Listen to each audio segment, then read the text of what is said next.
எனதருமை மிதுனராசி அன்பர்களே, மிதுனராசிக்காரர்களுக்கு என்றைக்குமே இங்கே எல்லோரும் நலம் காண நான் வாழ்கிறேன் அப்படின்னு சொல்லக்கூடிய குணம்ங்க. பிறர் நல்லா இருக்கிறதுக்காக நான் வாழ்ந்துகிட்டு இருக்கேங்க அப்படின்னு. என்னைக்குமே வாழ்க்கையில் ஒரு அட்வைஸ் கேட்டா நம்ம கூட யாரு மிதுனராசிக்காரங்க இருக்காங்கன்னு பார்த்து அட்வைஸ் கேட்கணும்.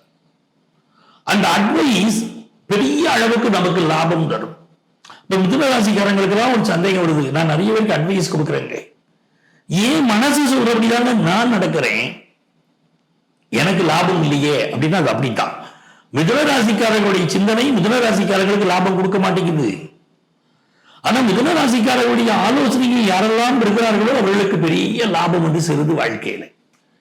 அப்படி மிதுனராசிக்காரர்களுக்கு இந்த 2.5 ஆண்டு காலம் சனி பகவான் கும்பராசியிலிருந்து மீனராசிக்குள் பிரவேசம் செய்யக்கூடிய இந்த 2.5 ஆண்டு காலம் ஒரு மகத்தான வாழ்க்கை காத்துக் கொண்டிருக்கிறது. மிதுன ராசிக்கு அதிபதியாக இருக்கக்கூடியவன் புதன் பகவான். இந்த புதன் பகவான் ஒரு அறிவாளி.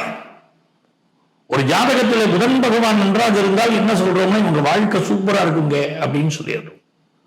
புதன் பகவானே வக்கரமா இருக்காரு. சில பேர் கேட்கிறாங்க, சார் என் ஜாதகத்துல என்னுடைய ராசி அதிபதி புதன் பகவான் வக்கரமா இருக்கார், என் வாழ்க்கை அழித்து போயிருமா சார், கெட்டு போயிருமா சார்னா அப்படி எல்லாம் கிடையாது.